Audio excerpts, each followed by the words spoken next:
Hello everyone, I welcome you all to my channel Wings Academy for Competitive Exams. In this video, we are going to see Biot-Savart's law, Ampere's law, Lorentz force equation, Gauss law and vector magnetic potential from magnetostatics.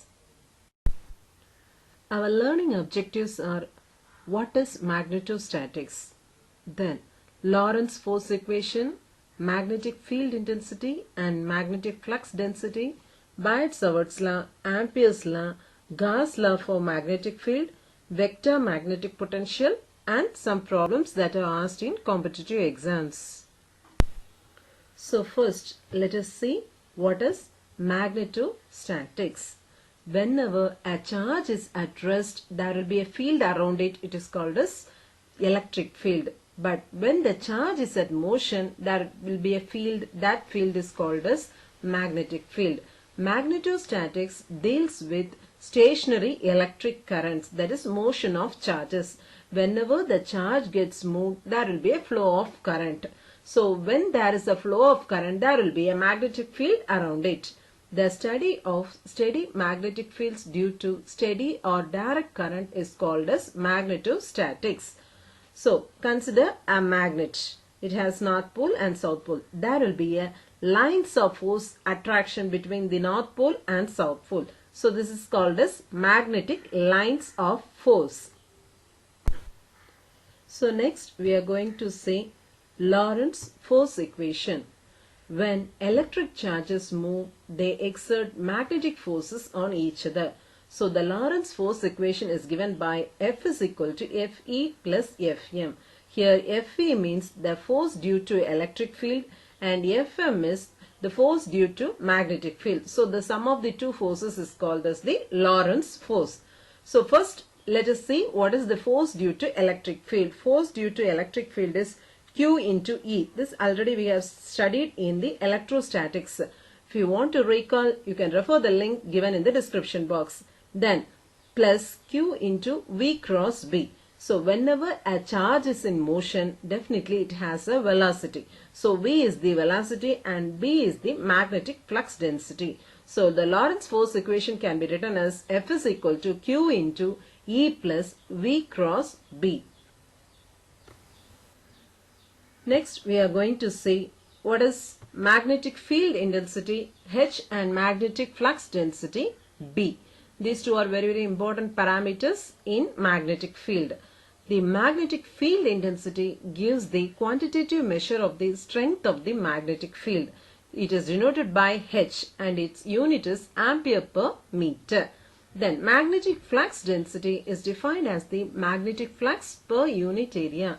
It is denoted by B and its unit is Tesla.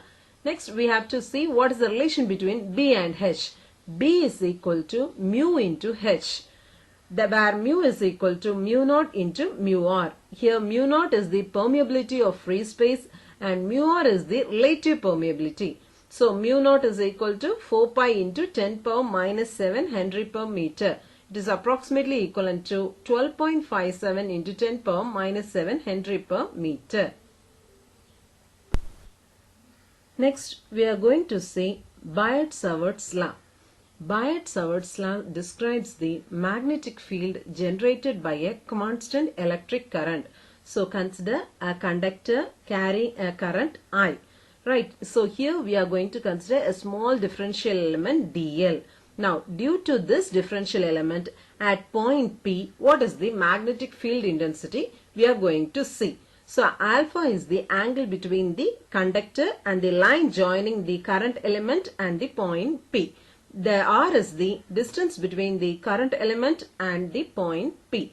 So DH, that is differential magnetic field intensity, is equal to K into I into dl sine alpha divided by R square, where K is the proportionality constant. So K can be replaced by 1 by 4 pi. So DH is equal to 1 by 4 pi IDL sine alpha divided by R square. In vector form, we can write DH vector is equal to ideal vector cross R vector divided by 4 pi R square. So this is the Biot-Savart's law. The next one is Ampere's law or Ampere's circuital law. Ampere's circuital law states that the line integral of the magnetic field intensity H around a closed path is exactly equal to the total current enclosed by that path.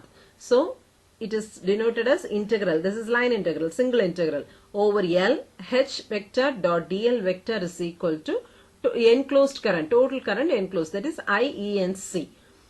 The point form of Ampere's law is given by del cross H is equal to J, where J is the current density. So this is point form and this is integral form of Ampere's circuital law.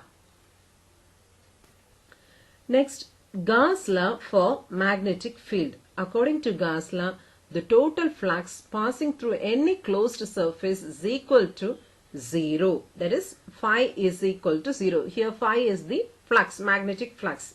So double integral of B dot ds is equal to 0. That is magnetic flux density. B is the magnetic flux density.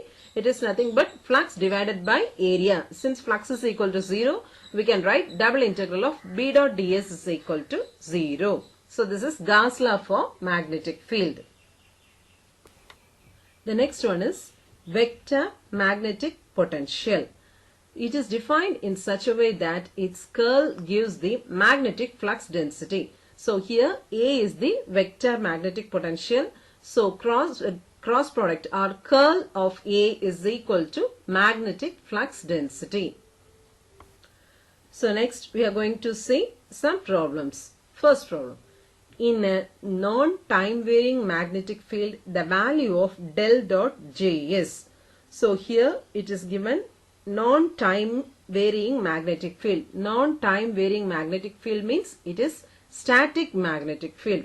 So in static magnetic field, what is del dot J? In static magnetic field, the divergence of current density del dot J is always equal to 0. So option B is the right answer. Next problem.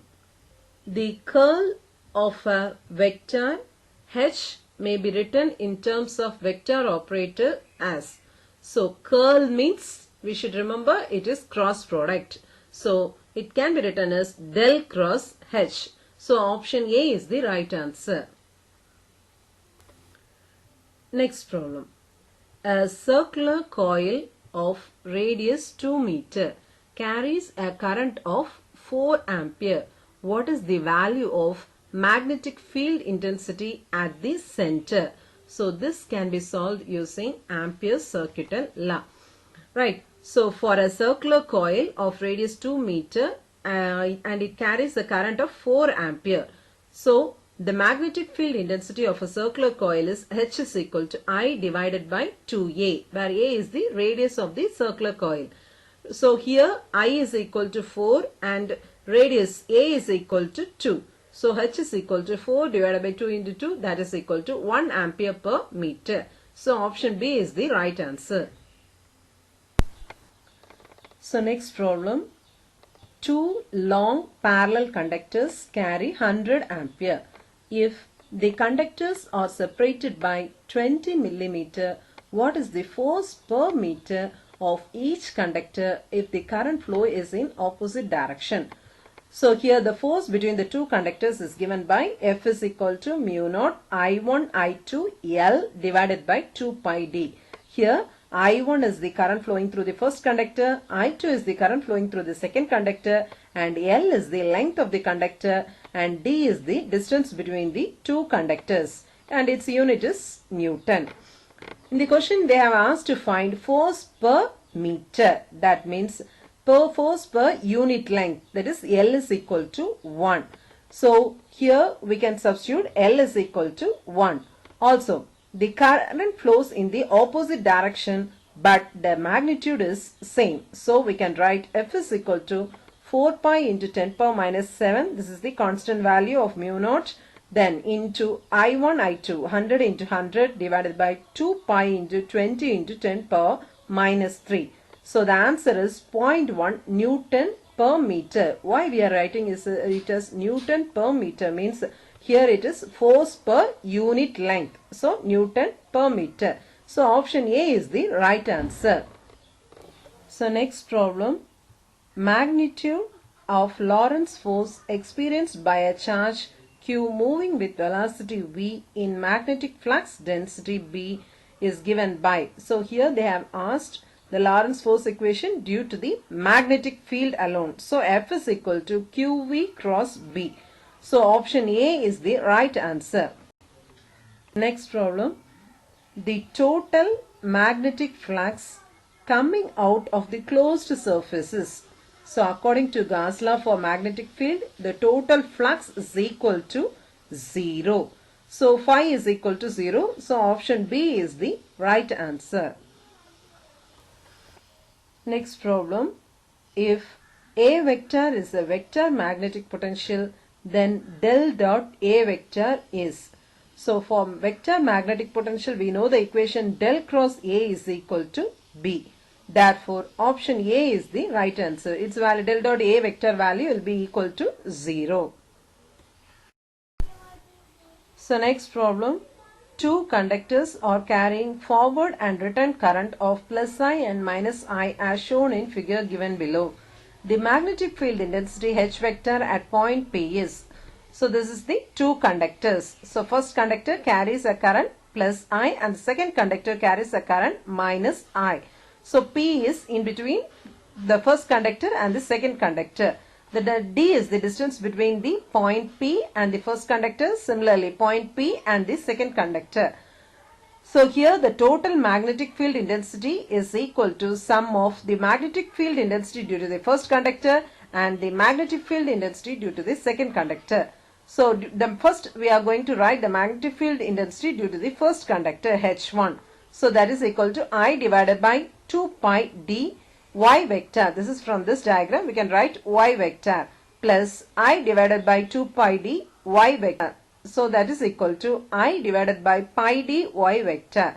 So option A is the right answer. Next problem. An electron with velocity u is placed in an electric field E and magnetic field B. The force experienced by the electron is given by. So here we have to understand the question clearly. It is placed, electron is placed in an electric field. So the electron is not moving, right? So we are going to find the force due to the electric field alone. So according to Lorentz force equation, F is equal to QE plus Q into V cross B. This is the force due to the electric field and this is the force due to the magnetic field. So F is equal to Q into E. So in electric field, Q is equal to minus E, the charge value. Electron has the charge of minus E. So we can write F is equal to minus E into capital E. So option A is the right answer. So next problem. Two identical copper wires W1 and W2 placed in parallel as shown in figure carry currents I and 2I respectively in opposite directions. If two wires are separated by a distance of 4r, then the magnitude of the magnetic field B between the wires at a distance r from W1 is. So they have asked the magnetic field between W1 and the second wire is at the distance of r from W1, right? So here B is equal to mu naught divided by 2 pi. This is common term, so we have taken it as outside, mu naught by 2 pi. Then for the first wire, I divided by the distance is r, so I divided by r plus second wire, the current flowing through the second wire is 2I. So 2I divided by the remaining space, that is total distance is 4r and this space is r. So 4r minus r is 3r. So 2I divided by 3r. So that is equal to mu naught 5I divided by 6 pi r. So option C is the right answer. So next problem.